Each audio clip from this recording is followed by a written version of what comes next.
Hello, hello, hello. Good morning and happy Sunday, Celebration Spiritual Center family. It is so good to be here with each and every one of you. Happy Pride Sunday, because this is officially Pride Sunday here in New York, and the parade is happening, and all sorts of wonderful things have been happening all around the city this weekend.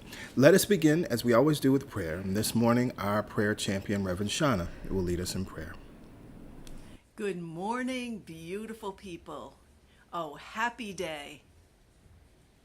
Let's close our eyes and settle and center. Breathe in deeply and breathe out fully. Be here now. And as we are here now, we know that God is here right where we are. For there is only one presence, there's only one power, there's only one source working in, through, and as all. This presence and power and wisdom is behind everything. It is the breath of life and is right here and right now.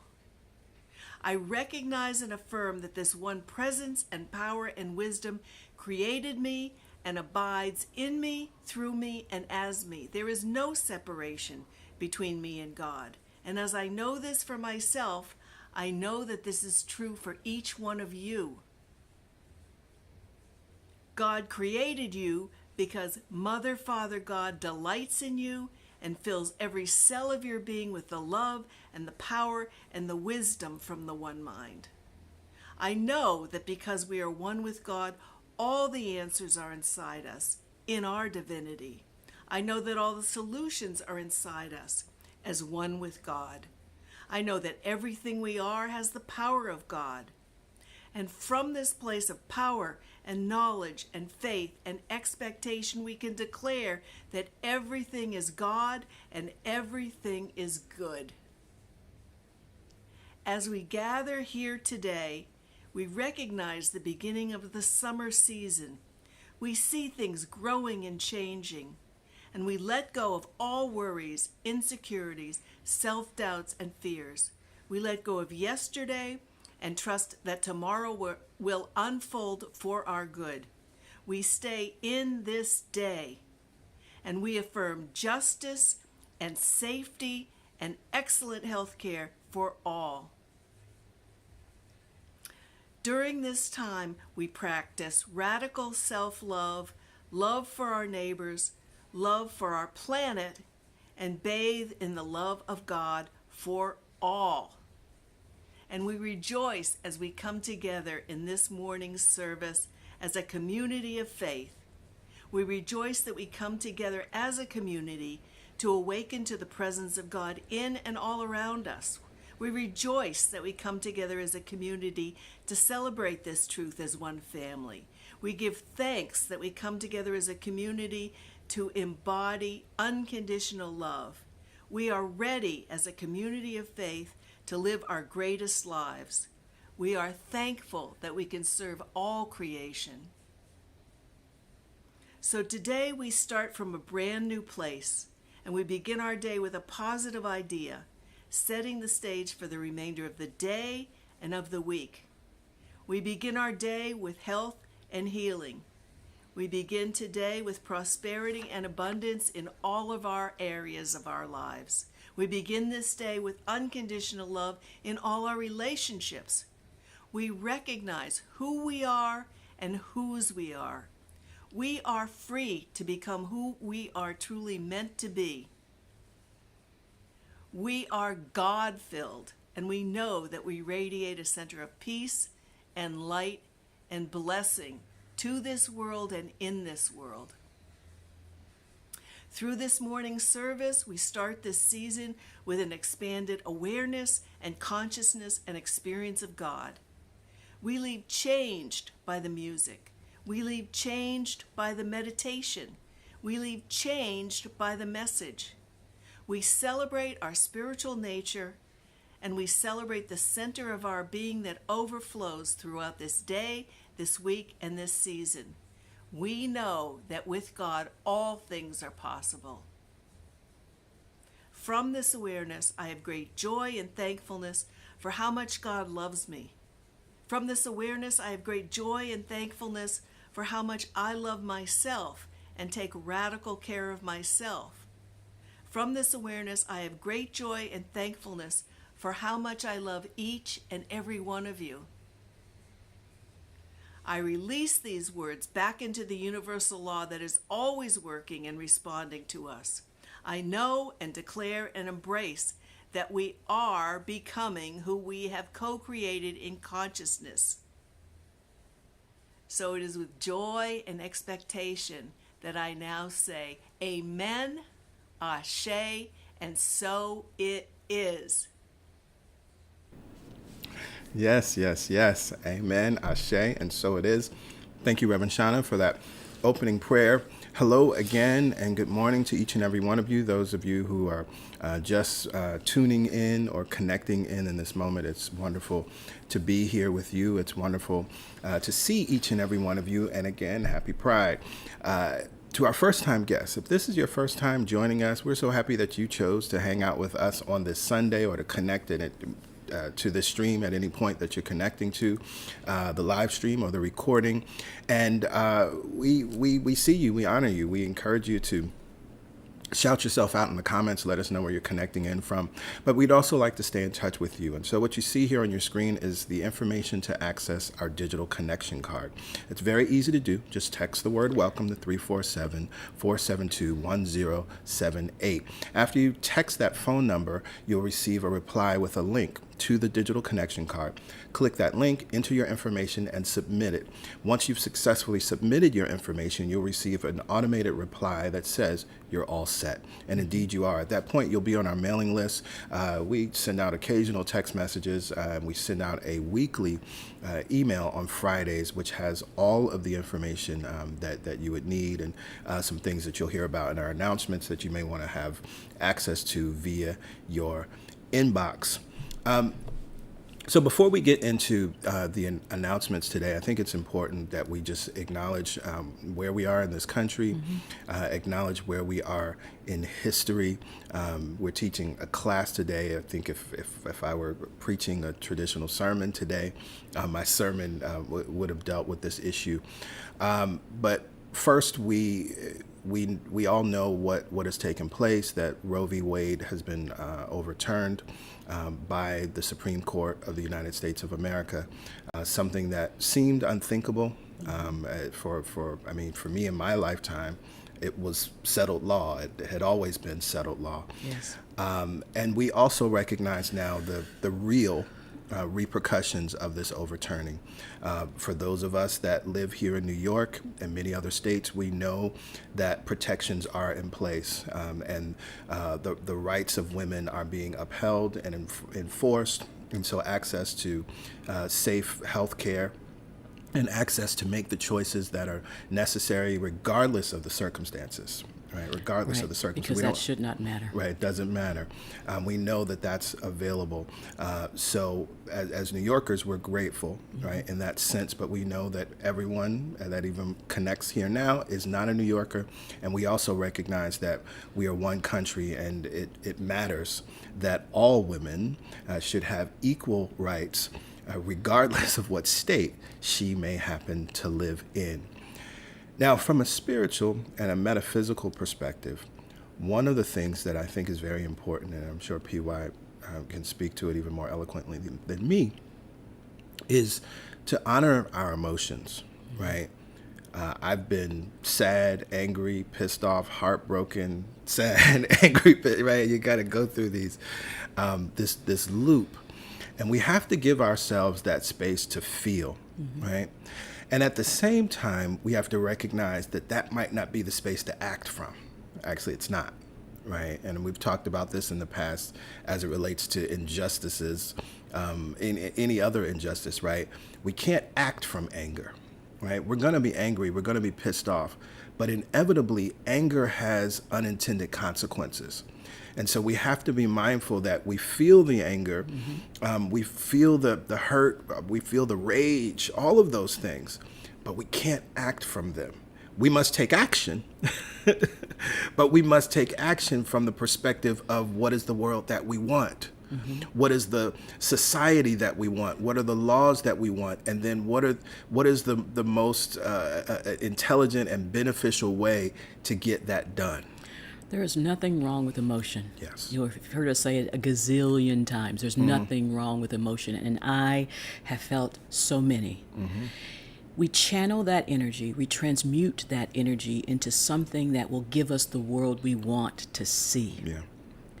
We're not saying do not act. Yes. We're saying we rise to the moment. We respond from a different place of transmuting the energy. Yeah. Feel the energy. Don't pretend to be so spiritual that, oh no, this isn't bothering me. Right. No. Someone's freedom has been taken. Right. And if we understand the way these things work, they don't necessarily stop here. Right. So we take our emotion, we feel our emotion, and we transmute it into something that will empower us to right action. Right. Please don't pretend you don't have it. Give yourself full permission to feel it. Yeah. And then ask what is mine to do from that transmuted place. Absolutely. Right? Because this is not good. Right. And we recognize also as members of the New Thought community, the movement, and embracers of this philosophy, this is not a call to bury your heads in the sand. Historically, across many situations, and we again have talked about this a lot, particularly in the last two years after the murder of Breonna Taylor, the murder of George Floyd, right, that there's a way to respond. And unfortunately, many who embrace this metaphysical philosophy have felt that, oh, I'm so high-minded, right? I'm not a body, and all things are working for my good, and so I just know that there's good in this, or whatever, these foolish platitudes. And so we recognize that actually we here at CSC teach engaged spirituality, right?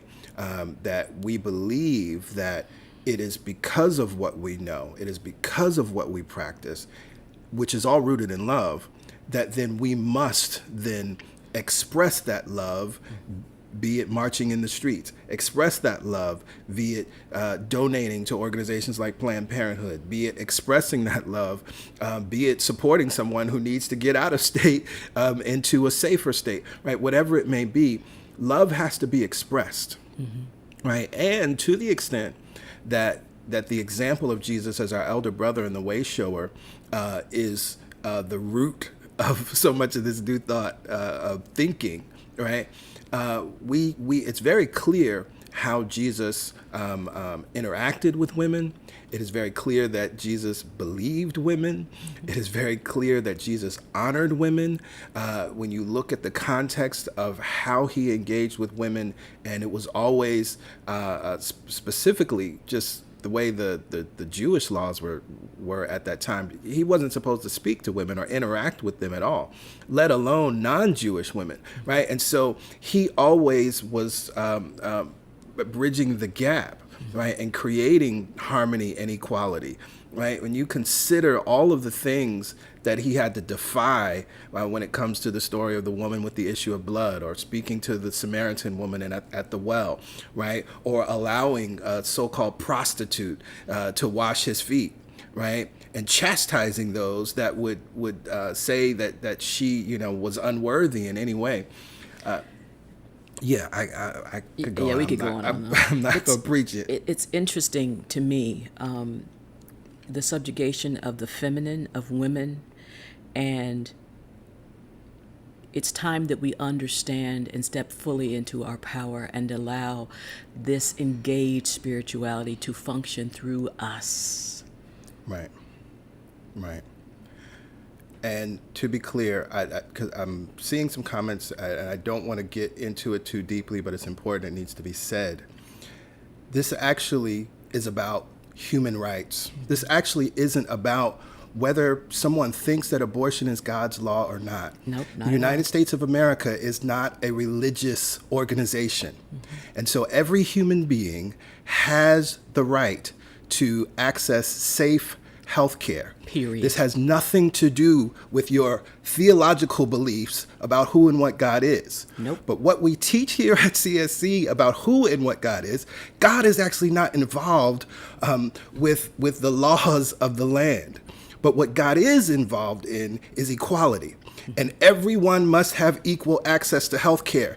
No, there are no laws in this land written to protect men's health care. Why? Absolutely. Because there's an understanding that that's inherent. There's an understanding that every person, in this case, unfortunately with these laws, every man should have access to safe health care. That's what this is about. It's exactly. The fact that there needs to be laws written to protect the lives and health of women is the problem. Is the problem. So please do not quote scripture to me. Please do not talk about what you think God's law is, because that does not matter in this context. Absolutely. It's us as humans. This is about protecting the rights of women that actually shouldn't have to be protected because they're human beings. God. I'm sorry, y'all. This upsets me. When you understand that we are all individualized expressions of this thing called God, there is no being that is deserving more than another. It is an understanding of human rights.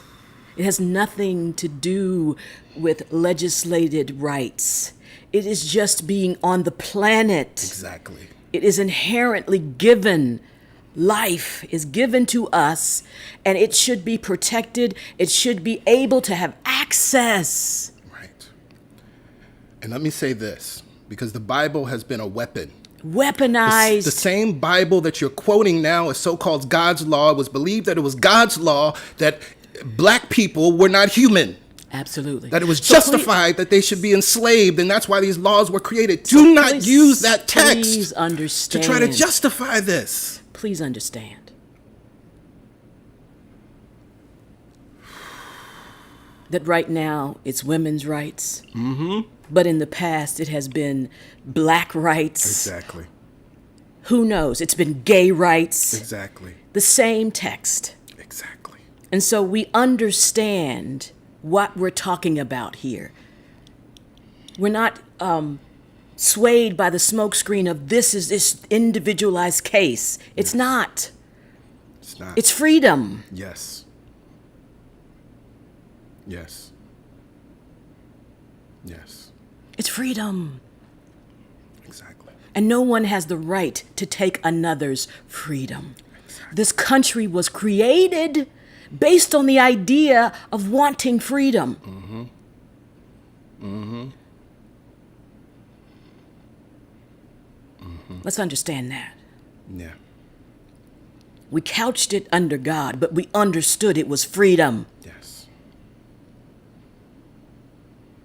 And no one has the right to take another's freedom. Period.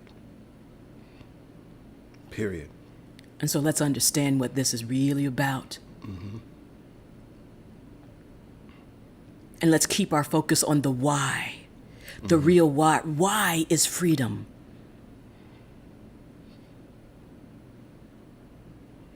Mm-hmm. Mm-hmm. Absolutely. And I also want to say this is not me being combative, right? My passion is simply because I love y'all, right? My passion is simply because I understand what freedom and equality is supposed to be. And again, anytime you have to write laws to give someone their freedom, which they came here having. Right. See, that's where we get into the problem. Only Native American, indigenous Americans, right, and women and black people have had to be granted these rights. Like I said, there's no written right to vote for white men. There's no written access to safe health care of all kinds for white men. There's nothing written that says that, oh, white men, you are full citizens. We have to make sure we write that in. And there are no amendments for white men. There's no amendments. And that's what we're talking about here. Please see the big picture. So again, this is not about being combative in any way. Well, you know, everyone is entitled to their opinion. Everyone is. About that specific thing, but that's the beauty, right? Then whatever you believe about abortion, you have a choice not to have it, right? Right. That's all. You have right? the freedom to choose. Exactly. That's all. And the other beautiful thing about this moment that was not planned, other than to talk to you all, is that you get to see us move through emotion. Yeah. You get to see us honor what we feel. And then come back. That's practical spirituality. That's engaged spirituality. Yes, yes. You feel what you feel, and then you understand what's underneath all of this. What is the meaning of this whole thing? It's freedom. Yep. And you're entitled to believe what you want to believe. And you should be entitled to access all of the things that have been put in place for our health and safety and well-being. That's it. Yep. And I love this man for his ability to express his emotion, to understand what the real issue is, and to stand by that real truth. All right. Okay. So with that, we're going to get into our announcements, and then we can move forward with the meditation and with today's class. Well, as we have already said, it is Pride Sunday, and of course the Pride Parade is happening here in New York, and we know why. We focus on pride and celebrate pride here in New York. This is the birthplace. We honor those beautiful souls like Marsha P. Johnson and the uprising at Stonewall. Let's talk about it, right? Right. Pride was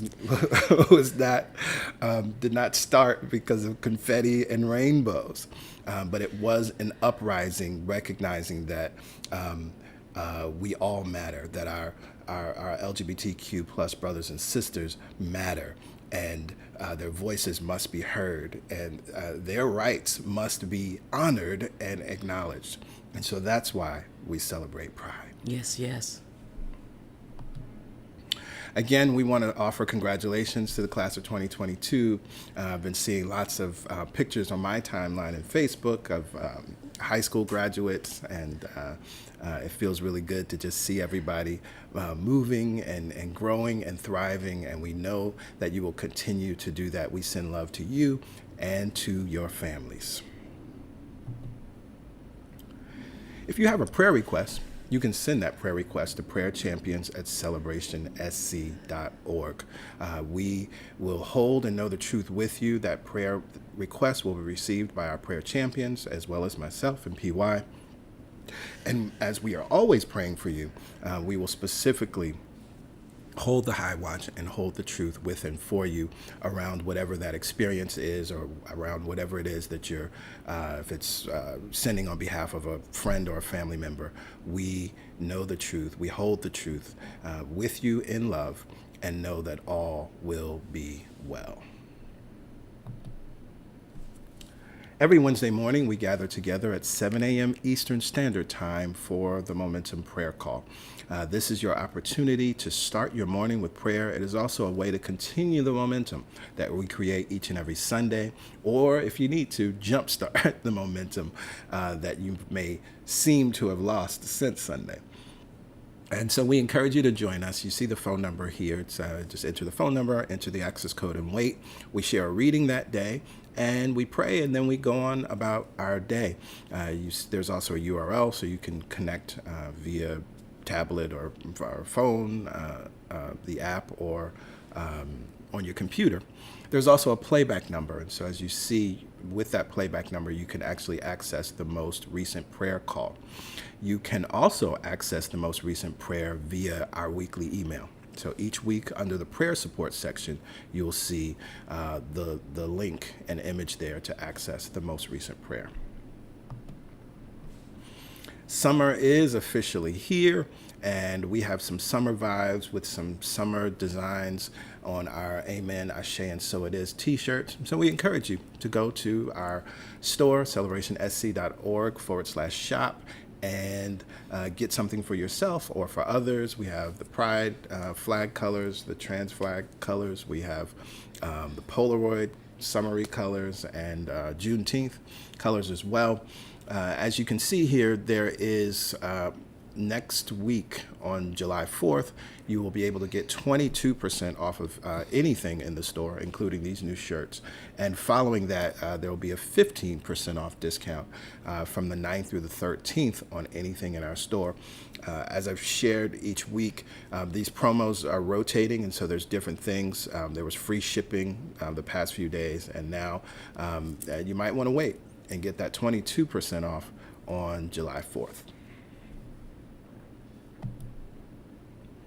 We will not be streaming live next Sunday, July 3rd. It is the 4th of July holiday weekend, a weekend that I now believe will be rooted in the true spirit of the revolution and the uprising that the white men of that time felt the need to do Felt they were deserving of.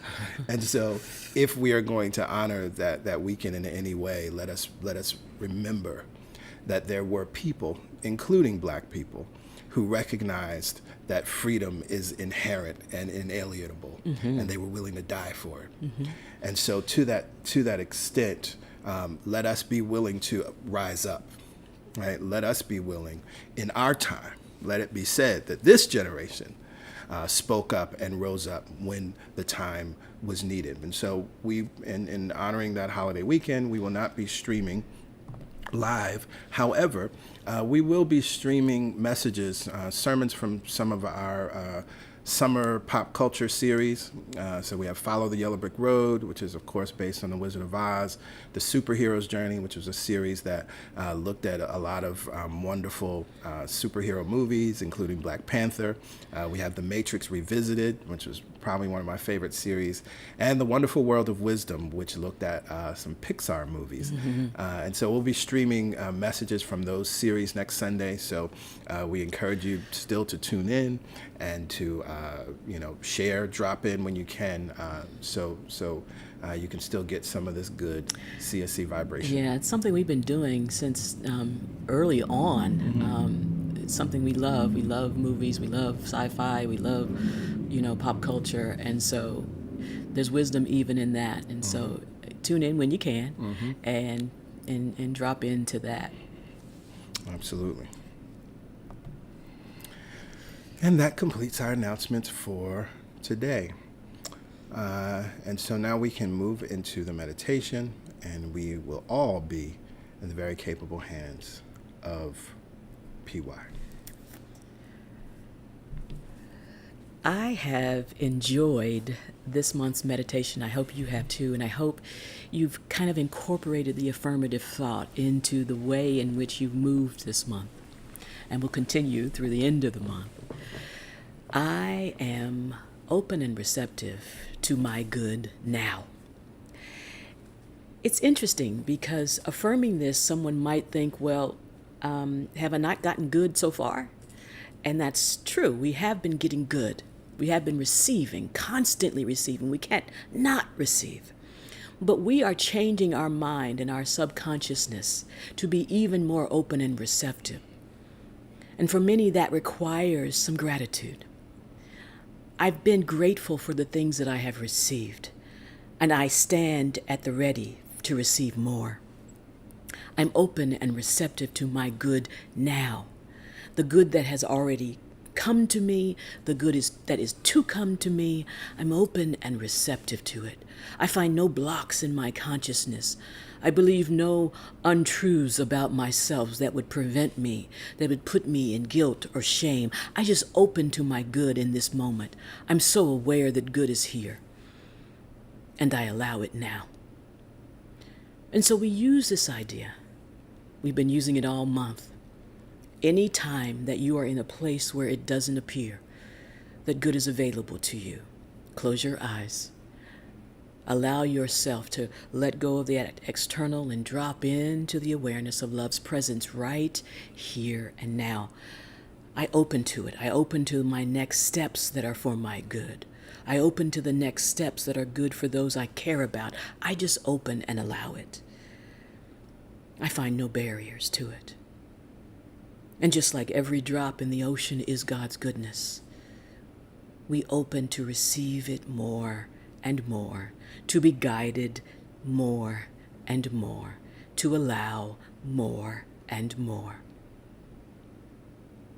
And from this place of knowingness, look around the room and notice where you are. Let all the moments that preceded this moment to just pass away. Realize that you are safe. And from this place of safety, go ahead and align your body. If you feel any tension, let it go.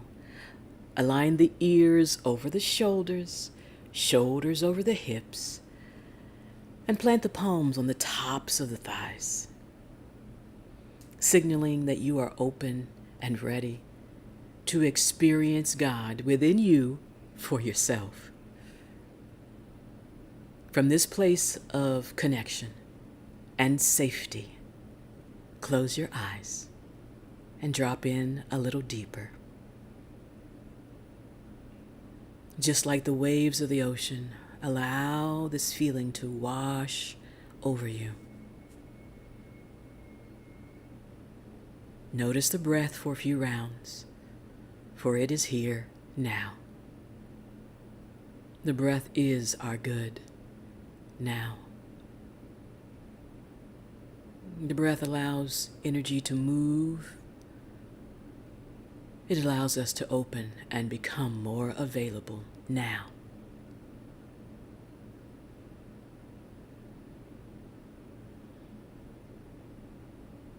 Beautiful, everyone. Whether the breath appears to be deep or shallow, it is moving. And we open to it now. Let's take conscious control of the breath, for it is ours to do so. Sending the consciousness, the breath, low into the belly.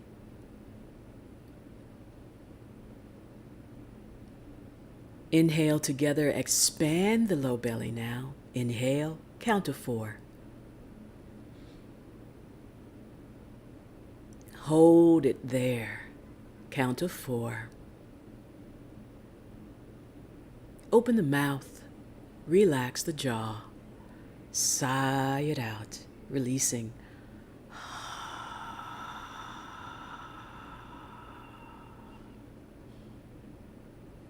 Again, into the low belly, feel and fill it up, expanding. Hold it there. Relax the jaw, sigh it out.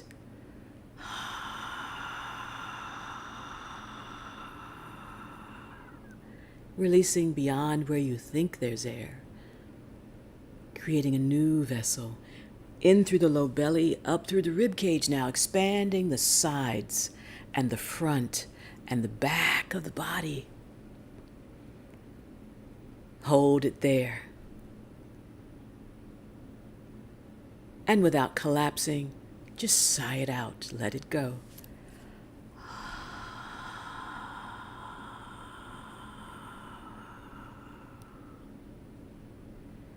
In through the low belly, up through the rib cage, finding new places for breath to go, breath to fill.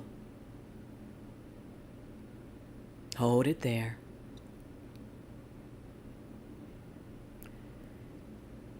And exhale.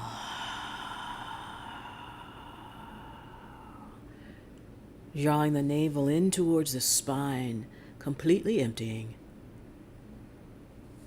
Now filling up, in through the low belly, up through the rib cage, up through and to the heart chakra, center of the chest.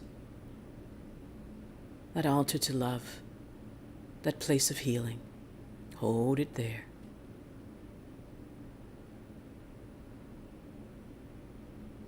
And sigh it out.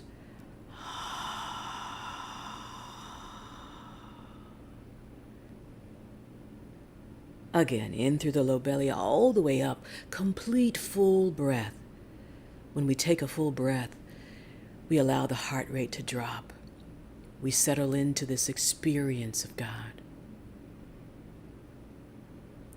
Hold it there. And together, releasing anything that we are currently holding. Sigh it out.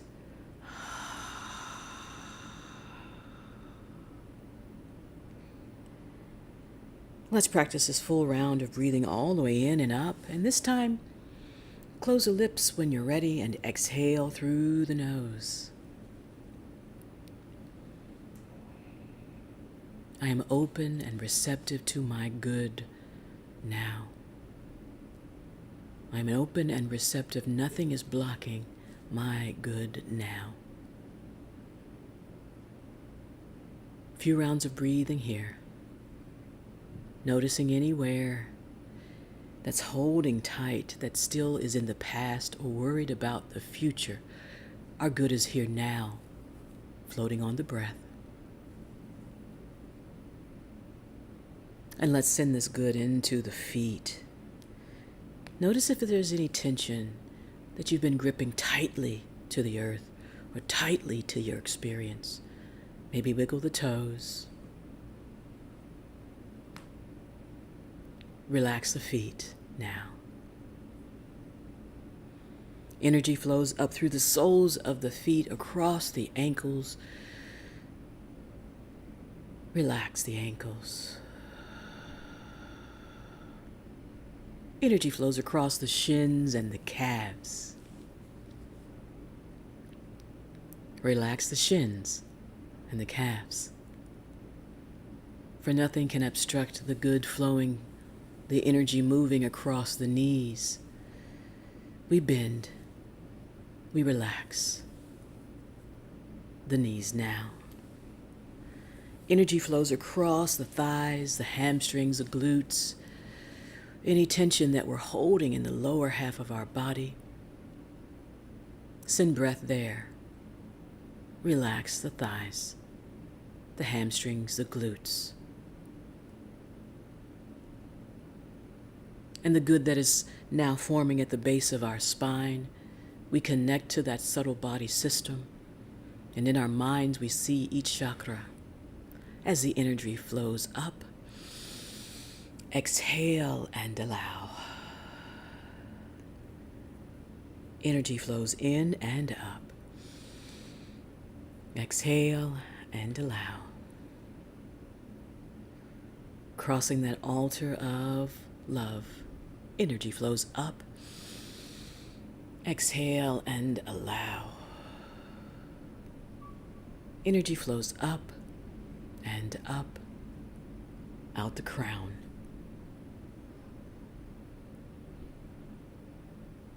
In our mind's eye, we see and we feel ourselves connected. We give permission for the energy to flow back down through the crown, activating and balancing our intuition, allowing us to speak the words that need to be spoken. Across our shoulders, down our arms, out our fingertips. Scan the body and notice if you need more. Turn the palms up and relax them to the tops of the thighs in an even more receptive position. Or leave the palms down to ground. You choose, you decide. As we scan the body and prepare ourselves for our silent time, if the mind wanders, it's okay. The mind is doing what the mind does. We bring it back lovingly, gently to the thought. I am open and receptive to my good now. And feeling that thought more alive in us, we float away on it. We allow it to embody every cell. Our good cannot be stopped. It cannot be legislated. It is within us. Feel it now as we drop in to the silence and open to our good now.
With our eyes still closed, we enjoy how it feels on the inside, our connection, our knowingness, our inherent wisdom and beauty. We open to this good more now. With our eyes closed, we never forget our birthright of good, of joy, of freedom. With our eyes still closed, we allow the good to wash over and permeate every cell, every fiber of our being. And we bring that back now. From this place, if the palms are turned up, turn them down. Allow the shoulders to relax. And that subtle movement of turning the palms down and reconnecting to the thighs, or feeling the thighs if the palms were already turned down, is all we need to signal our return. Maybe you wiggle the fingers and the toes. But from this place of planted palm, inhale, draw the shoulders up by the ears to elongate the spine. Draw the breath in, shoulders draw back. Exhale as we release the shoulders nice and easy down. Inhale. Shoulders draw up by the ears, nice stretch. Shoulders back and down. Last time, inhale up. Exhale as the shoulders relax, back and down. Beautiful. Bring palms together at heart center. Touching the thumbs into the sternum, that little bony ridge right there at the center of the chest. Bow the chin towards the fingertips. And from here, you'll feel an opening along that spinal column. You'll feel an opening of the subtle body in that chakra system. Everything is aligned now. Slowly flutter the eyes open. Take your time here. No strain on the eyes or the experience. Nice soft gaze. Inhale, raise the chin, raise the gaze. Again, no strain as we release the breath. Namaste.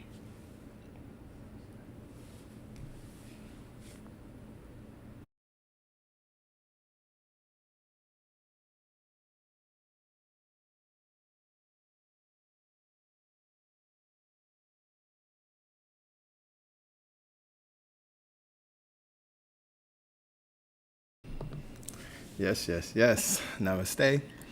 Thank you, PY. You're welcome. That felt good as always. So here we are. We are in, I believe it's week 11 now of our wonderful masterclass. I've got The Power, Studying the Power of Decision by Raymond Charles Barker.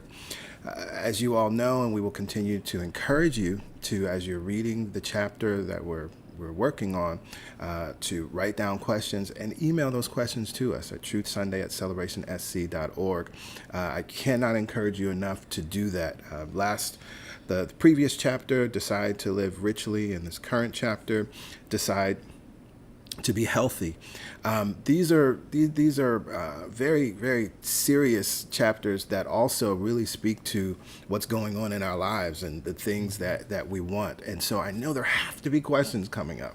I know there have to be some, maybe even questioning the text, or, well, what does this really mean? Or how does this apply specifically to my situation, right? We're here to support you in walking through that. But of course, if we don't receive the question, then we can't do that, right? Mm-hmm. There's no such thing as a stupid question, but an unasked question keeps you in ignorance, mm-hmm. right? It keeps you not knowing. And so we want to support you in knowing. So definitely don't forget to send in your questions. Also, as you see on your screen, we've created study resources and helpful links. So you can go to celebrationsc.org/power, or you can use the QR code that you see there on the screen. We added some new things. There are the spiritual mind treatments from chapter 5 and chapter 6. There's a sermon, PY referenced her sermon, Take Back Your Keys, from the Love is the Message series. We've added that to the list, and also a sermon that really applies to a section in Decide to Be Healthy from our What is New Thought series, the opening message. I tried it for myself, really talking about the history of New Thought, talking about those founding souls and teachers and practitioners, many of which Barker names in this chapter, and talking about what they did. So I think that sermon will be really, really beautiful to marry with this chapter. So with all of that said, let's get into chapter 6. We will move as far through the chapter as we can, and we'll come back to the chapter next Sunday. Mm-hmm. I love this chapter because one of the things that's talked about a lot within New Thought, and one of the things that has brought many people to New Thought, is the possibility for healing, right? And for physical healing, but not fully understanding it all, and unfortunately sometimes misapplying. Mm-hmm. Additionally, what we see is often shaming, right? So folks think they have a little knowledge, and then it's like, oh, well, you can't heal yourself, or you didn't affirm that away, or, mm-hmm. or you got sick, you must not know the truth. Or even when people are sick, telling them, mm-hmm. Weaponizing whatever knowledge that they possess, mm-hmm. against that person. Mm-hmm, mm-hmm. And so what I love in this chapter, I think it's very practical. It doesn't sugarcoat the possibility of metaphysical healing, right? Or that, act like that's not possible. It absolutely is. And, we have experienced and seen all sorts of healing. Healing is possible, right? But we have to understand how it works, right? Mm-hmm. And we understand how it works. The first thing we're always going to do is operate from love and never guilt or shame someone, mm-hmm. for any experience that they may have, and more, and also, and you don't guilt or shame yourself. Absolutely, right? That's the other one. Beat yourself up, right? All right. So let's get into it. Decide to be healthy. For more than 50 years, I have been practicing spiritual mind healing. Because of my many years of practice, I am considered one of the leading authorities in this field. I know it from A to Z. The general public has always been skeptical regarding mental healing because it has never taken the pains to study the science which is its foundation. People have found it easier to scoff at it than to investigate it. They believe it is easier to use medicine or surgery than to change basic subconscious patterns of belief. And for them, this is true. Right? So already there's an acknowledgement of how the law works.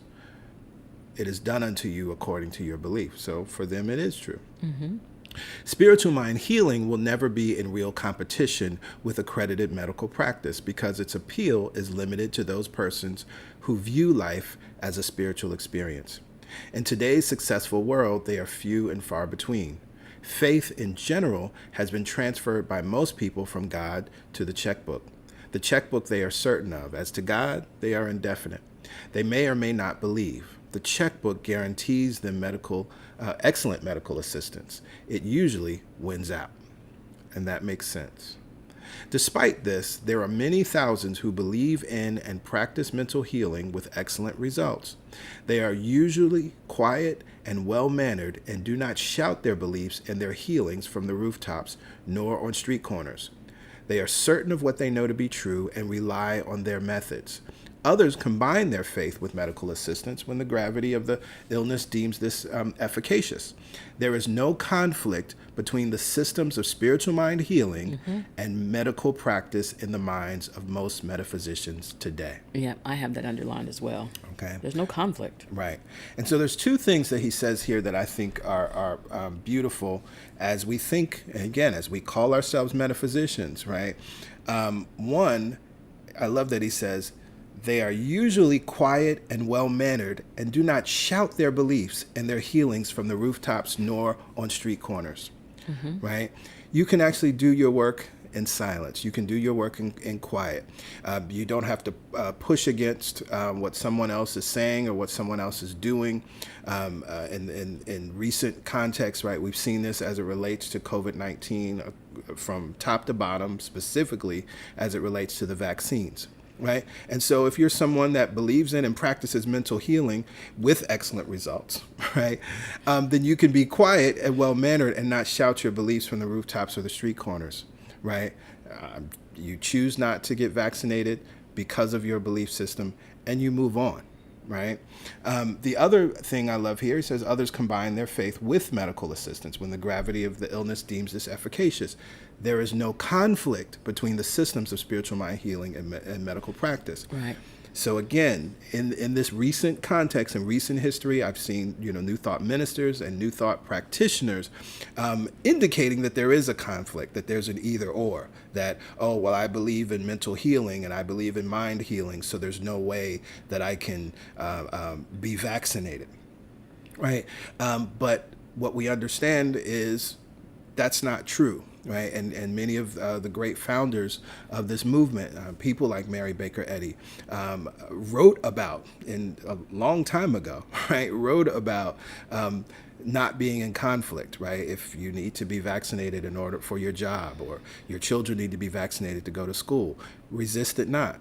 Right, she quotes Jesus, "Render unto Caesar what is Caesar's," right, and move on. Why? Because actually, if you're practicing mental healing, you understand that in truth all is well, right? And so your thought about what's going into your body is what is actually going to, and your beliefs about what's going into your body is actually what's going to really matter. Because again, that's what we've been talking about, is mind before matter, always mind before matter.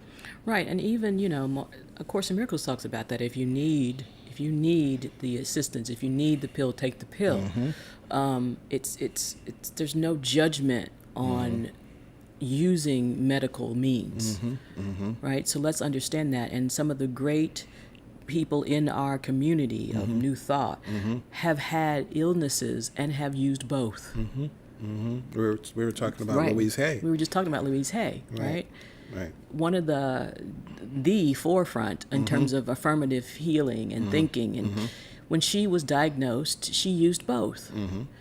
right? Many people don't remember that or don't know that. Right. And it's important. You do what you need to do to support your healing. She understood that God was in the medicine just like God was in her own mind. And for her, it was the combination of the two Right. that supported her in healing. Right. Right. And she used her sense and understanding of mental healing, right? So she affirmed and saw that the drugs going into her body as light, and love going into her body As cool and, right, and, right. and cooling. And she had all these ideas and affirmations that she did while she was in treatment. Right, because she understands spiritual mind healing. Because she understood it. Right. So there is no conflict. That can't be said enough. And I love that he opens this chapter with that. I think it's also important because of the context of where we are in the world in a pandemic. 100 years ago, it was a different matter. Medicine was not progressive as it is today. The metaphysicians rejected it and denounced it. They had a total faith in mental healing, and any who did not agree with them were their enemies. They were aggressive, dynamic, and adamant. All this has changed with the tremendous strides made in the medical field. No longer can its methods be denounced.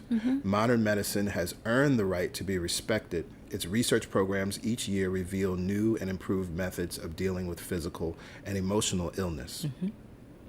I am especially interested in the emergence of psychosomatic medicine. I only wish that more expanded research could be done more quickly. Like all advances in organized medicine, the authorities are careful to make no claims, but do indicate areas of illness that seem to have psychosomatic origins and respond to psychosomatic treatment. I firmly believe that further research in this field will reveal mental emotional causes back of a great many diseases.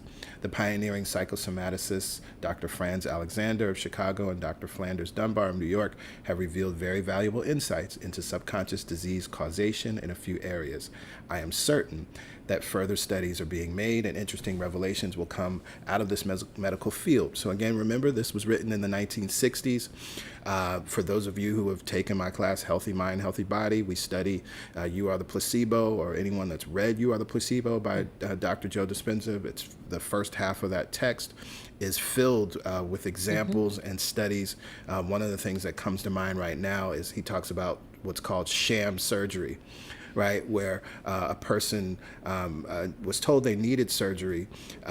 They took them under and just made the incision, but never actually went in and did anything, and then sewed them back up, and they healed because of their belief that I'm going into this surgery and this work is going to be done.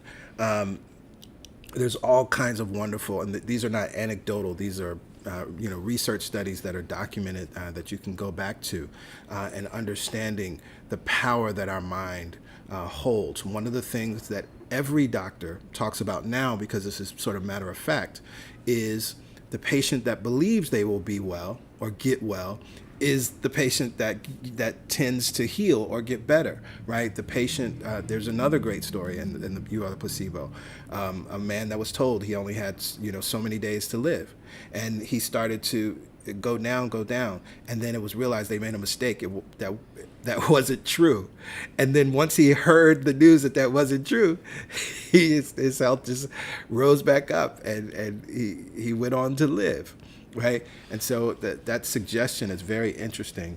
What we understand and see now, what he was talking about in that vantage point of the 60s, we actually have much more information now that honors that to be true, and we know that it's true. And it's important, right? Medicine was not as progressive as it is even today, and so many people use this. We'll talk about this more as an option because they had no other choice. They had to rely on something within. When our health is normal. When we are well, we should praise our good health. Usually good health is taken for granted. One does not really think about it. Now, I had to highlight that because it reminded me of something that I used to do, right? When I was in good health, I didn't praise my health. Now, as someone who practices and has practiced for a very long time these mental principles, right? I could go years and never get sick, never get a cold. But that's what I used to talk about. Oh, I never get colds. Oh, I never get sick. right? And then when I got a cold, I got sick, what I realized quickly was I got the thing that I was focusing on. I got the thing that I was talking about. I wasn't praising my good health, right? I was praising what I'm not. And so it's very true. I learned that lesson quickly after that. We should praise our good health, right? Usually that's taken for granted. But we actually, and it's interesting because as children, and, talk about it growing up in the Holiness Church and hearing my family members and church family, the elders get up and testify, we thought it was funny, right? Give it honor to God. I'm grateful and thankful to be clothed in my right mind, right? Like saying all of these things, being very deliberate and grateful for your right mind and for good health. Right. But you actually need to do that. Absolutely. Right? Not what I'm not, right? Because see, that's the other thing. That's the other thing that we learned, because a lot of times testimonies was then about, I'm so glad that I'm not this, or I'm so glad that this didn't happen, and I'm so glad that God kept me from this danger. Like, no, I'm so grateful and thankful that I feel good in my body right now. I'm grateful for my body. And as you brush your teeth, you're grateful for your dental health. And as you're taking care of yourself and putting lotion on your skin or taking a shower, you're grateful for the largest organ in your body, which is your skin. And all of that's where you need to get to. As I talk about often, in the shower, I bless my body. I bless my shoulders. I bless my head. I bless my eyes. I bless my cheeks. I bless every organ in my body. I'm grateful and thankful for it. Right? I shifted that to no longer talk about, even though I thought I was talking about good health, but I was talking about what I don't want. Absolutely. It's so important. Just the subheader, health is normal. We turn on the TV and we see all the reasons why health isn't normal. Right. And I'm, again, not saying anything against those medications and treatments. It's that we've become so accustomed to seeing where life isn't and health isn't normal, right? And we just let that filter in without understanding. We counteract that by how we talk about our own health, right? Yes. And, you never notice your health until you've been sick and recovered. Right. And what we're saying is keep our focus on the health that is our body, right? It's so important. Yep. I was joking the other day to PG. I was like, "Ooh, my skin feels good," right? But it's that idea. I wasn't that pain in my knee. I wasn't focusing on that. I was like, "Ooh," we laughed about it, but it's another way of just constantly being in that health is normal. Yes. The first symptom of illness sends the victim into a panic of false expectation. It is easy to realize that health is normal and sickness is abnormal. To sickness, we give great attention. To health, we give little, right? And that's it. And you think about it. This is just how we've been taught to live, right? We've been taught to live and think this way. So, again, don't beat yourself up, right? The world that we've been born into, this is how it works. But now we have the opportunity to think differently, right? And if you are experiencing some kind of physical illness right now, understandable that it would draw your attention. Right. Because if you feel pain, your attention's going to go there. In the times when you're not feeling the pain, where's your focus though? Right. And that's what we're trying to cultivate, that practice of noticing the health. Right? And I get it. Yeah. Personally, I get it. And so in those times when that's not got my attention, I put my attention on what feels good, what is good, what's going well in terms of my body. Right. Knowing the power of mind as we do, this is wrong. All things respond to self-recognition, including your health. When you do a good job of some kind, you like to be praised. You receive recognition. I am not sure, but that your health and well-being would not like the same. I suggest you speak aloud the following. So we have a wonderful, wonderful treatment. There is one source, one cause, one life, and one mind. This is God. My health and well-being are this one life functioning freely in me as me. I praise this health. I rejoice in this health. I am this health, which is spiritual, perfect, and free. No guilt or fear in my subconscious mind can interrupt or affect this health. I declare its permanency, even as I know that the spirit within me is permanent. To that we say, amen. Ashe. And so it is. And so it is. The more you impress upon your subconscious mind the normalcy and value of health, the more secure you are in your health, right? And again, we understand that this might not have been what's taught. An affirmation that I coined and I come back to often is well-being runs in my family. Mm-hmm. Right? Because so often you're taught, oh, yeah, well, you know, my grandfather had high blood pressure and my mother had high blood pressure, and so I got high blood pressure, right? What about well-being runs in my family? The more you impress upon your subconscious mind the normalcy and value of health, and here's the thing, and by doing that, then you're going to be led to those things that will support you in having that experience, right? I'm very clear that one of the reasons I was led to transcendental meditation and all of the benefits that it has for heart health, particularly for Black people, is because I affirmed health as my normalcy and well-being running in my family. Therefore, I had to attract something to me that would support me in that. Right, beyond medication. Nothing wrong with medication. If again, how your beliefs are set up, that might be the thing you need to do. Right. I am assuming that you are at the same time living in ways of health. All this will do no good if you are disobeying the obvious general routines of healthy living. Life is a science, and you have to follow its laws to keep on living in health. So there's the other side. Right. There's a lot of people out here, affirming, right? I'm not, even as I'm saying this, I'm a person that takes medicine for many other things, right? Or other things. I have my spring allergies. I take my allergy medicine, and I have a nasal spray, and that's my thing. Lord have mercy. I don't know what I'm going to do without God as Zyrtec and Claritin, right? Right? So it's not about no medicine. You all know I had COVID at the beginning of this month, right? Not only am I vaccinated and boosted, but I also, once I tested positive for COVID, I called the hotline for the city, and they delivered Paxlovid to me, right? And so I began that 5-day treatment, right? And I'm grateful for it because that supported me in what I affirmed, that COVID would leave as quickly as it came. Right. Right. Authorize your health. I love this.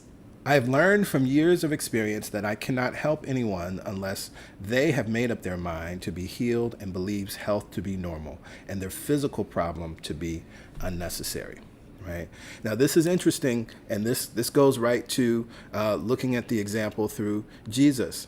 Right, when he has the two blind men, and they come to him for healing, he asks them, "Do you believe that you can be made well or made whole?" Right, we have the story of the centurion who said, "Jesus, you don't even have to be there because I understand how authority works. I just know if you just speak the word, it will be." Right, so there was already a belief. Right, the woman with the issue of blood had heard the stories of what was happening with Jesus, and she believed, if I just touch the hem of his garment, there is no power in a freaking robe or thread, right? That she could be whole and made well, right? And so it's very important for us to understand that, right? That there has to be a belief present, right? And so that's why the healers don't heal. Healers don't heal, right? This is the first step toward any kind of physical healing through mental and emotional means. You may think that the people seeking health through spiritual mind healing would always be this decisive. Not all. They often come with hope, but hope is not decision. Hope is a palliative. I think it is usually a delusion, right? Mm-hmm. And so this is important. We talked about it in previous chapters. Hope is important as a starting point, right? But as Ernest Holmes says, it's an unconscious compromise as well.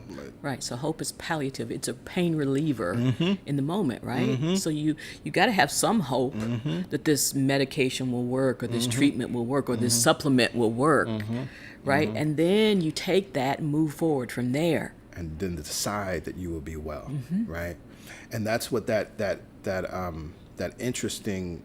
Going back the story in the Second Testament about the woman with the issue of blood, right? She had come to a place of decision. She had done so many other things. Remember, she was a woman of means. She had spent all kind of money on doctors and treatments and trying to do all of these things, right? But then she had come to a place of decision, right? And that's why that idea, if I just touch the hem of his garment, right? That was reflective of her decision. That was beyond hope. That was Right. way beyond hope. And so she got the inspired idea that moved her to do what she did, right? She had set up the conditions. She had moved beyond hope. She had decided she wanted to be healed. And then the inspired idea came, if I just do this. That was what she needed. Yep. Touching the hem might not work for somebody else, right? Right. That was the insight she received, and it worked for her. Yep. Yep. Yep. A person seeking health has to decide to be well before any spiritual therapy can start producing results for them, right? This is important. For any spiritual therapy, right? Whether it's going, somewhere to a retreat, coming to BY or B for prayer, or someone else for prayer, seeking some insight around crystals, right? Whatever it is, it has to be the decision has to be there first in order to produce results. Another factor of equal importance is the expectation of being well. When a person comes to me with these two factors clearly determined in their own consciousness, I usually obtain results. The half-hearted person should use material means. Sometimes, and you all have heard me say this, right? Certain things in life, I'm like, the way my beliefs are set up, I know, I can't be trying to, use a metaphysical means or a miraculous means, right? You have to know yourself where you're half-hearted. Like the half-hearted person should use material means. And that's not a judgment. It's just an assessment. Half-hearted means I haven't wholly chosen that Right. this is the way it's going to work. Right. Right?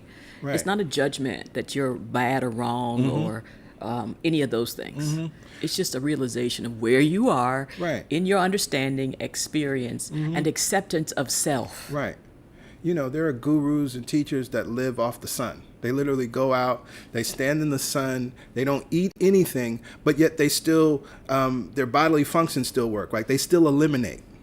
Now, I believe that that's true. I know it's real. But the way my beliefs are set up, if I go out trying to feed off of the sun, right, I know what's going to happen, right? And so I need to use material means. I better get me a plate of food. Better get some ribs. It's Right. 4th of July. Right. So that's what I'm talking about, right? Like, all of us, we may have, oh yeah, these things are possible, right? Right. But yeah, I ain't going out there trying to, live off the sun. But again, this is real. This is, and I believe that it's real. The wholehearted person should use metaphysics. For the latter, it will work. In the past, I have tried through counseling to induce the decision to be well in those who enter my office with half-hearted interests. Yeah. I do not do this anymore because it just does not work. The individual decides only because of my arguments. It is still not their decision. It is my decision, rather casually accepted because they think I am an authority. And Right. again, this is that thing that's very important. So important. And both of us have experienced that in with clients. They might want it to be true, but they don't believe it. They're operating off of our belief. And once you become aware that you're operating off of someone else's authority, then you can make the decision to become an authority. Right, right. This is something that happens, and a lot of people don't know about this, but a lot of the faith healing services and things, a lot of the TV evangelists, right? You go, and I've been to many of these types of services and revivals. You see a lot, right? People dropping their canes and their crutches, and people getting up out of wheelchairs. But what you don't see many times, what happens is in that moment, right, what's happening is this very thing, right? They've accepted the belief of the minister because they think of them as an authority. And in that moment, and also there's a lot of other things that's going on why people can believe, right, in that moment with the music and all of that, the environment that's created, and they stand up, right, or they're able to stand for the first time without crutches. But sometimes days later, sometimes hours later, they actually return back to the wheelchair. They return back to the crutches. And it doesn't mean that moment wasn't real, but this is why it's not sustained. And again, this is why this chapter is so powerful, because now you're understanding how the law works underneath it, right? And so unfortunately, then people say, oh, well, that healing ain't possible, or faith healing is just a sham. No, not true. You got to understand how the law works. Absolutely. And if you've experienced those spontaneous healings and then you go through what PG just described, please don't judge yourself. Your belief just wasn't strong enough in that way. Your choice wasn't strong enough. And so if you've been healed, great. Run with that. Right? If the mind starts to wander, oh, well, is this real? And you got to let those beliefs go, because this is your new experience, the healed experience, the normal experience of health. Accepting it. It might have been brought by an authority, but you got to become the authority now. Right. And that's why we see this word over and over again throughout this text about you authorizing your subconscious mind, right? You authorizing your life, your well-being, your health. Very important. It's one of my favorite things about this text that I now try to embody as much as possible after reading it. That idea that I get to authorize, that there's nothing in my subconscious mind that I cannot remove and replace, that I get to authorize. I have the freedom and the control of what I think. I get to do it. It's probably one of the most powerful pieces throughout this text. No matter what the decision point is, I get to authorize my subconscious mind to do something different. And I keep authorizing it until it's accepted, not beating it up. Right. As an authority, I can stand in the knowing and keep authorizing, keep giving it permission to accept health. There are many people who cannot be helped or healed through mental means because they will not take the responsibility of making their decision for health, and that's okay. The subconscious mind, which is the operative system of the body, cannot start to create a healthy body until the conscious mind acts, what? Authoritatively with a decision of health. The subconscious mind has been busy for weeks, months, or even years, Decades. gradually building a sick body. It will continue to go on maintaining these illness patterns until it receives a clear and meaningful order from the conscious mind to cease. This is why hope will not work. It carries no authority. It lacks a serious emotional impact that the subconscious must have if it is going to reverse itself. To reverse the automatic thinking patterns in the subconscious mind is not an easy matter. So give yourself some grace and love there as well. Deep emotional impulses are in those patterns. The mechanics and the power have all been set up to go in a certain direction to produce or maintain one result, namely sickness, right? And so this is why collectively everyone gets sick to some degree at some point in time, right? Like these patterns are deeply rooted, right? But not impossible to change. Right. That's the whole point of this. Right. To redirect patterns with power in the exact opposite direction to produce health takes a good amount of determination. And focus. Yes. It takes clear thinking on the part of the conscious mind. You cannot do clear thinking until a decision has been made. Then the decision clears the mental fog and straight thinking can follow. I am not trying to make the process of mental healing sound like hard work. I am only stating the seriousness of the decision. Right, that's important. All right. It's not supposed to be hard if health is normal. Right. It's actually the easiest process. It just feels challenging because it's combating what's been planted in the subconscious mind. That's why it feels hard. It's not. Yeah. And so we're going to end on this section, and this is actually a great place to end. Modern metaphysical healing began around the year 1860, right? And so he's talking about New Thought, right? The late 19th century. The early teachers, who were the only researchers we had then, produced astounding healings. Dr. Phineas P. Quimby, Mrs. Mary Baker Eddy, Mrs. Emma Curtis Hopkins, Mr. and Mrs. Charles Fillmore, and Miss Nona Brooks are only a few of the many who could look any disease in the face and know it was not so. Mr. Fillmore and Miss Brooks were dear friends of mine. I often like to get them talking about the early days of this instruction. So these names, these are names you should know. These are the founders and the early folks of the New Thought movement. And so again, in that in our resources link, I link back to the sermon I Tried It For Myself, which talks about it's from the What Is New Thought series. We got to first talk about where did New Thought begin? How did it begin? And these names, Quimby, Baker Eddy, Emma Curtis Hopkins, Fillmore, right? These are the ones that you must know. I vividly remember an evening in Denver, Colorado. Miss Nona Brooks, later known as Dr. Nona Brooks, had invited me to her home. She and her two sisters had established the Divine Science College and the Divine Science Church. In the beginning, they had such remarkable healings that they were known locally as the Healing Ladies of Denver. When I asked her to tell me of the early days of her ministry, she told me the following story of a healing which she thought took place in 1897. Each summer, she and her sisters vacationed in their summer home in the mountains outside of Denver. One day, a nearby farmer rushed to their house and said, "Miss Brooks, you must come right over to my house. My wife has fallen and broken her leg." She did not hesitate for a moment. She saddled her horse and rode it to the neighbor's farm, where she found the woman in great agony. She sat down at the bedside, closed her eyes, and gave the woman a spiritual mind treatment. As she treated, she heard the bones slip back into place. When she finished her treatment, the woman stated she was free of pain. Miss Brooks told the woman to go to get some rest and that she would return the next day. When she arrived the next day, the woman was up and doing her usual household work. Miss Brooks said to me, "I thought nothing of this. It was what I expected." It was what she expected. She so knew it that it could be done that it never entered her mind that it could not be done. So it was done. I asked her if she or any of her trained practitioners could do this today. Her answer was that a healing as dramatic as that one would be a rarity in today's world. The nearest doctor to that woman was 30 miles away, so Miss Brooks knew she had to be the means of healing her.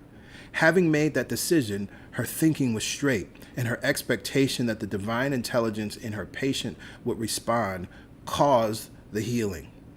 This is so very powerful, and in understanding even how and why some dramatic healings happen today, right? It's like, I have no other choice, right? Sometimes this is that thing, right? You're forced into the decision. Going again back to the story of the woman with the issue of blood, I think that's how she got there, right? She could have probably gotten to Jesus a long time ago, but she had exhausted all of her mental and material means, right? And it was like, this must work now, right? People today are medically conditioned. All of us are. At hand are fine doctors, ambulances, and hospitals where the finest of equipment is available. Everyone knows this. The beliefs in the mind of a person seeking medical help today are quite different from those of 1897. It takes real stamina to decide to be healthy by means of metaphysics. Thousands do make that decision, and people trained like myself are able to clear their consciousness and free their bodies of illness. I was sharing with PY yesterday, there's a family story we tell all the time about my cousin. He was a little boy and he was sick, and being a very religious family, I think his parents were like, "Oh, we'll pray for you, God can heal you." He said, "I don't want no prayer, I want some medicine." Right? But this is why, right? He's born into a world where it's like, I know medicine works, right? And I want the thing that's going to work and relieve me immediately. Right. It's not 30 miles away, right? Right. Your body always responds to your beliefs about it. This is true because your subconscious mind can only create out of your own beliefs, not out of another's beliefs. Everyone around a sick person wants them to recover, to get well, but their beliefs cannot make them well. Their well-intentioned desires have no effect upon the subconscious mind of the sick person. He, she, they alone, consciously or unconsciously, has to make the decision for health. I highlighted this because this reminds me, we've referenced this book before, The Body Keeps the Score.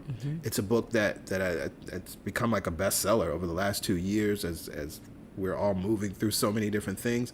But we now have modern research that really speaks to that in a way of what he was writing about here, right? Your body always responds to your beliefs about it. And the thing is, no matter what I want to believe, my belief about your body, we stand in the knowing, right? We always stand, Abraham talks about staying on your high-flying disc. Like, we're here saying you're worthy. We're saying, you're beautiful, you're perfect, you're whole, you're complete, right? And that can spark a thought for you to start to believe and accept it for yourself. But ultimately, you have to do that, right? Our well-intentioned desires cannot affect wholeheartedly your subconscious mind. And it's a beautiful to understand where you currently are on the spectrum of belief and non-belief, right? To become conscious of those subconscious beliefs is important. It's not a judgment that, oh, I really don't believe. PY and PG believe, but I don't. Right. And so instead of trying to pretend you believe, accept yourself where you are in your disbelief, and then take the steps necessary in a loving way to change that subconscious thing that has been planted there for whatever reason that has been planted there. Right, right. And don't suffer in the short term. Right. Please don't. Right. So if there's medication you need to take that, right? If there's time off work you need to, right? Do all of those things. So then it gives you the opportunity to work on your subconscious thoughts. Absolutely. If you are having a migraine headache, you're not automatically going to go to the mind that feels pain, right? That brain that's inflamed or whatever the condition is, and be able to treat. Right.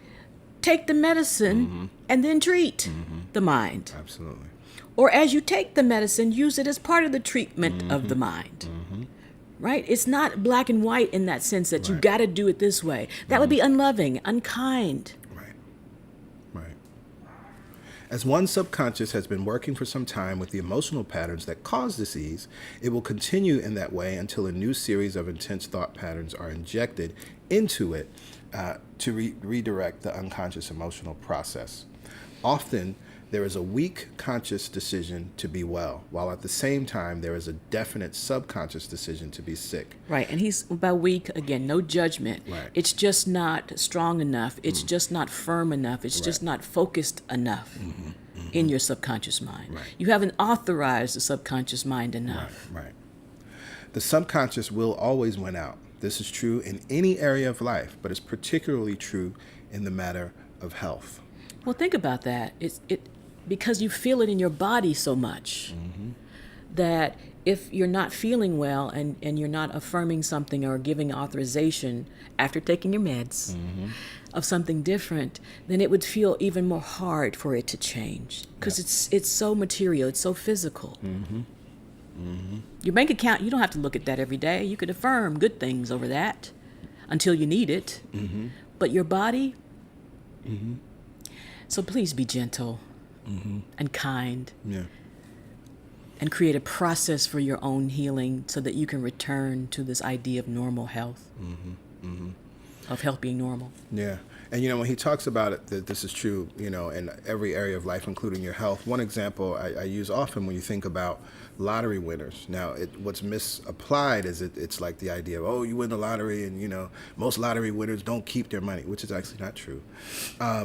But what we understand, if we understand how the law works and we understand the power of mind and the subconscious mind, it's that, yes, your subconscious always wins out.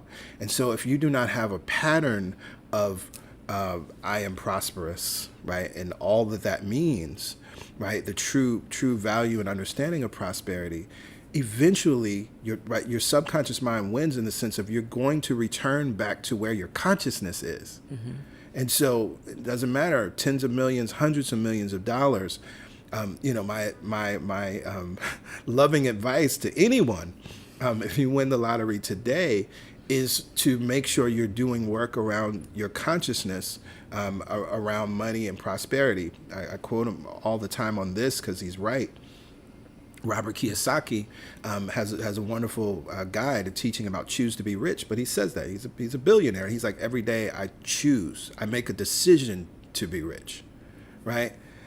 Because he recognizes that it's about what's going on up here, not what's in his bank account, not what assets he has, not what investments he has, right? And he's experienced, right? All of that can go away, but I can bring all of that back because I made a choice, right? See, that's the difference. That's the difference. And so we always have to be feeding our subconscious mind with those ideas that reflect the life that we actually want to live. And even as we're living that life, we must continue, which goes back to the beginning of this chapter. All of y'all with good health right now, right? Affirm your good health, celebrate your good health, praise your good health. Go back to this slide, right? I praise this health. I rejoice in this health. I am this health, which is spiritual, perfect, and free. Right. Right. It's a lot easier to authorize when you can feel the truth because your body is healthy. Don't take it for granted. It's just like a relationship. You can't take that relationship for granted. Right. And then all of a sudden you already focused in on what's wrong with it. That's not going to help it correct. Right? Yeah. In every way, every day I'm getting better and better. Yes, yes. And I affirm what is good. And I bless what appears to be unwanted. Absolutely. Absolutely. So in this moment, it is time for giving. You've seen the information throughout the stream, throughout the broadcast, and throughout our class. It's very easy to give to CSC. You can go to celebrationsc.org/give, and you can text your dollar amount to 347-744-9500. There's a $10 minimum to text to give. But what's most important is what you see on the screen. Give what feels good. Right? Absolutely. Give without shame, give without guilt, give without obligation, but give from a good feeling tone, a good feeling space, from a good knowing, right? Because that's the power and the blessing of giving and then receiving, right? And you continue to do that over and over and over again. And so when you give from that space, when you give from that knowing, then you can affirm this powerful truth. All the money that I use, returns to me multiplied. Returns to me multiplied. In a never-ending cycle. Never-ending cycle. Of increase. And enjoyment. Yes, yes. And so to that we say amen. Amen. Ashe. Ashe. And so it is. And so it is. Well, beautiful people, we have come to the close of our service today and our class today. We will continue next week with this chapter. There's more goodness here in this chapter. Again, please send in your questions. Send in, it may seem insignificant, but sometimes you don't know how your question will support another, right? We are in community, and that's what it does. We are happy and will continue to incorporate those questions that we receive throughout the class, but we are looking forward to talking more about health and understanding how the law works and having a better understanding of spiritual mind healing, of faith healing, of metaphysical healing, what that's all about. We encourage you, of course, to enjoy this day.